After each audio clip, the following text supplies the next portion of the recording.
வணக்க மக்களை, சட்டமன்றம் கிடைக்கப்பட்ட மிக முக்கிய தகவல் ஒன்று வெளியாகி இருக்கிறதா? எனக்கு இல்லைனா கட்சி பதவியே வேண்டாம். பிரேமலதாவின் போர்க்கொடி தூக்கிய சுதீஷ் அவர்கள் வீட்டின் உள்ளே நடந்தது என்ன? வாங்க வீடியோவை மூலமாக காணலாம். அதாவது தமிழகத்தில் வரக்கூடிய இந்த 2026 சட்டமன்ற தேர்தல் நடக்கக்கூடிய சூழல் தான் நிலவிக்கொண்டிருக்கிறதா. அதாவது 2 மாத காலம் மட்டும் இருக்கும் இந்த சட்டமன்ற தேர்தலுக்கான வேலைகளை அனைத்து கட்சிகளுமே தங்கள் கட்சி பணிகளெல்லாம் தீவிரமாக செயல்பட்டு வருகிறதா.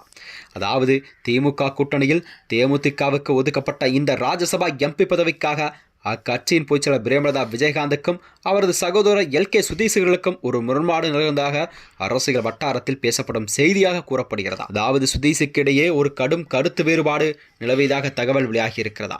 திமுக வழங்கிய இந்த ராஜ்யசபா வாய்ப்பை தான் பயன்படுத்த வேண்டுமென பிரேமலதாவை சுற்றியிருந்த சீனியர்கள் வலியுறுத்தியதால் தான் இந்த விவகாரம் ஒரு பெரிதாக பார்க்கப்பட்டு வந்தது. அதாவது நாடாளுமன்ற அரசியல் என்பது பிரேமலதா நுழைந்தால் அது தேமுதிகவின் வளர்ச்சிக்கு வலு சேர்க்கும் என சீனியர்கள் வாதிட்டனர். இதனால் தான் பிரேமலதாவுக்கு எம்பியாக வேண்டும் என்ற ஆர்வம் எழுந்தாலும் ஏற்கனவே சுதீஷை டெல்லிக்கு அனுப்பவே கட்சி திட்டமிட்டிருந்தது.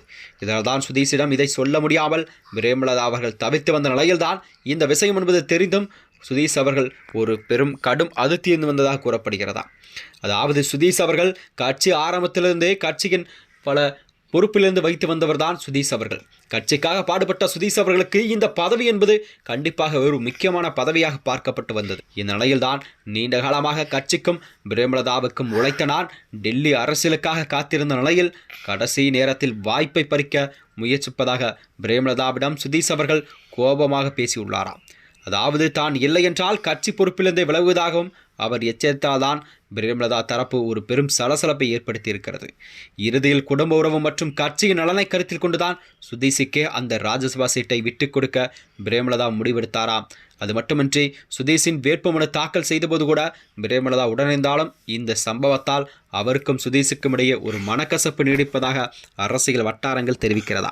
இந்த நிலையில்தான் அதாவது சுதீஷுக்கு இந்த எம்பி பதவி இல்லை என்றால் தனக்கு இந்த கட்சியும் வேண்டாம், தனக்கு எந்த ஒரு பொறுப்பும் வேண்டாம் என்றுதான் சுதீஷ் அவர்கள் விலகியிருப்பதாக அரசியல் வியூகம் எல்லாம் வகுக்கப்பட்டிருக்கிறது.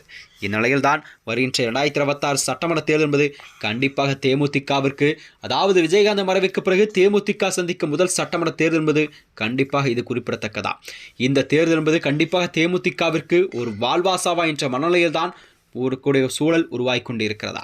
அதாவது தேமுதிக கேட்கும் தொகுதிகள் மற்றும் இந்த ராஜ்யசபா எம்பி பதவி என்பது திமுகவுடன் இந்த நிலையில்தான் அவருக்கு கொடுக்கப்பட்ட ஒரு வாய்ப்பாகவும் இதை பார்க்கப்படுகிறதா. இந்த முறை தேமுதிகவிற்கு கொடுக்கப்பட்ட சட்டமன்ற தேர்தல்களில் அவர்கள் ஜெயித்தால் மட்டுமே கண்டிப்பாக தமிழகத்தில் தேமுதிகவின் வாக்கு சதவீதத்தை அதிகரிக்கக்கூடிய நிலையில்தான் இந்த சூழல் உருவாகும். மேலும் 2026 சட்டமன்ற தேர்தலில் கண்டிப்பாக தேமுதிக வெற்றி பெறும் என்ற நிலையில்தான் அவரது தொண்டர்களிடையே ஒரு பெரும் உற்சாகத்தையும் ஏற்படுத்தியிருக்கிறதா. மேலும் இது போன்ற வீடியோக்களை தெரிந்து கொள்ள நமது சேனலை மறக்காமல் சப்ஸ்கிரைப் செய்து கொள்ளும். நன்றி, வணக்கம்.